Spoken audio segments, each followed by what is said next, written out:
Every day, across the United States, tens of thousands of grey trailers stamped with a smiling arrow roll between warehouses most people will never see. The tractors pulling them belong to somebody else. The drivers behind the wheel will never wear the uniform of the company they are hauling for. And in 2023 alone, roughly 88,000 American trucking companies, most of them one person and one truck, surrendered their operating licenses and vanished. The company sitting at the center of this story is the largest online retailer on Earth. This is the story of Amazon and the quiet 10-year strategy that changed who really owns American trucking. Now, before we go any further, understand one thing. Amazon never bought a single one of those 88,000 companies. It never fired those drivers, because we will get to the single decision made in Seattle in the spring of 2019 that truckers on industry forums immediately called a nightmare come true. But to understand why that decision hit so hard, you first need to understand the world it landed in. For most of modern American history, trucking was the last true open door in the economy. No college degree, no family money, no connections, a commercial driver's license, a used tractor, and the willingness to live on the road could turn a working-class driver into a business owner. These were the owner-operators, the independents. One person, one truck, hauling freight for whoever paid best. In the middle of 2020, there were roughly 241,000 for-hire trucking carriers registered in the United States. The overwhelming majority were tiny, a single truck, maybe two or three, and they lived and died by something called the spot market, the open marketplace where a load of freight goes to whichever truck will haul it, at whatever price the moment demands. When trucks were scarce, the independent trucker named his price. When freight was scarce, the shipper named it instead. 2017, Amazon is drowning in its own success.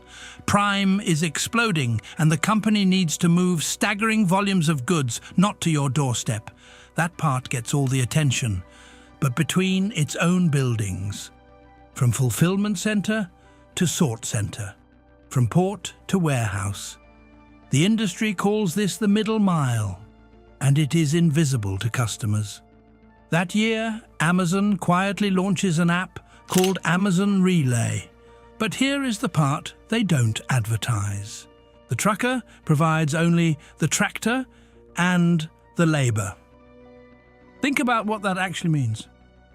The trailer, the freight, the app, the schedule, the data, and the rate, all of it belongs to Amazon. The driver owns exactly two things, the truck and the debt on the truck.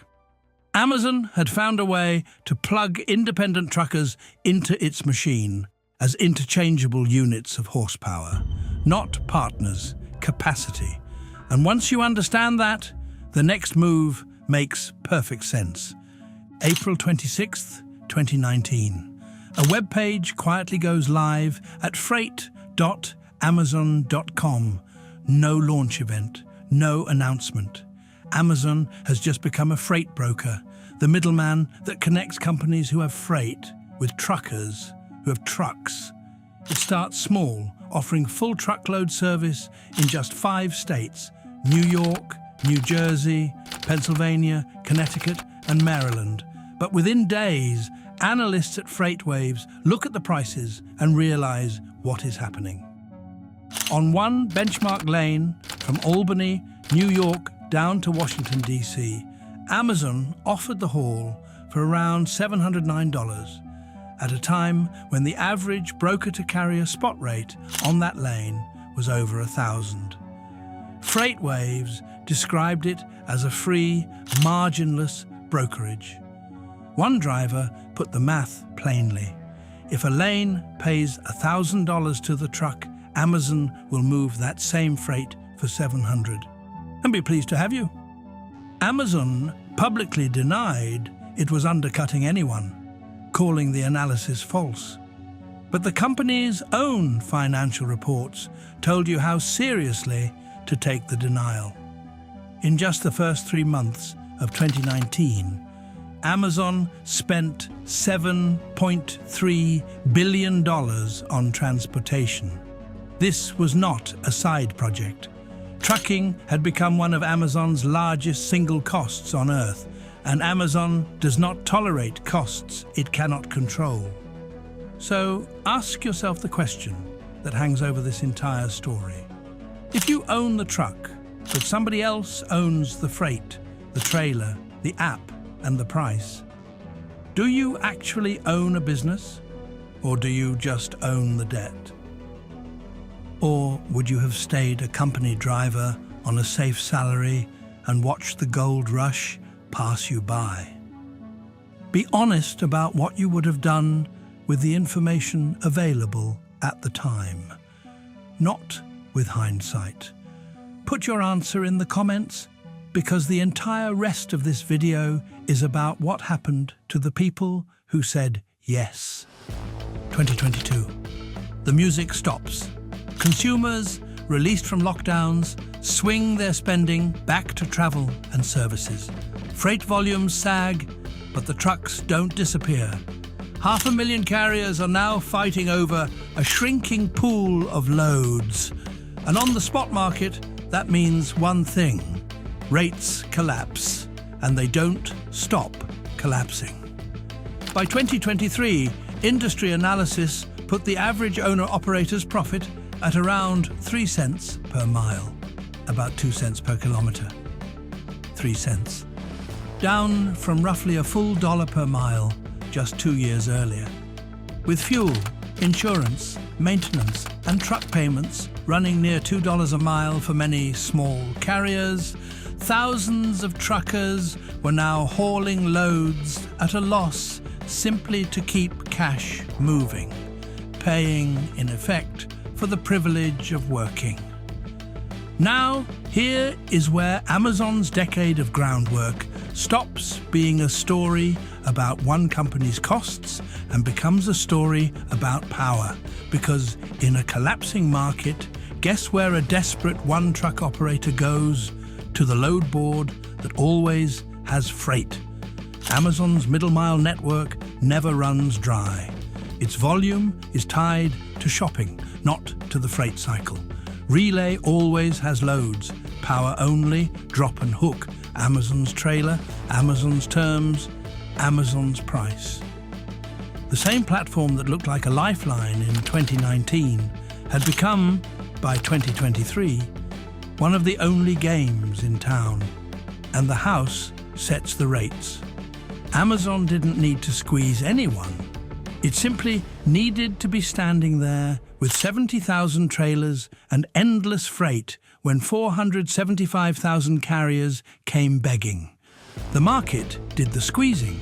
Amazon just built the walls. 2023, the purge. In just the first 4 months of the year, more than 31,000 carriers hand back their operating authority.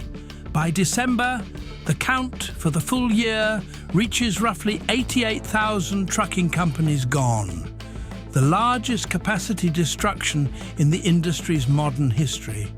And this is not a story of faceless statistics.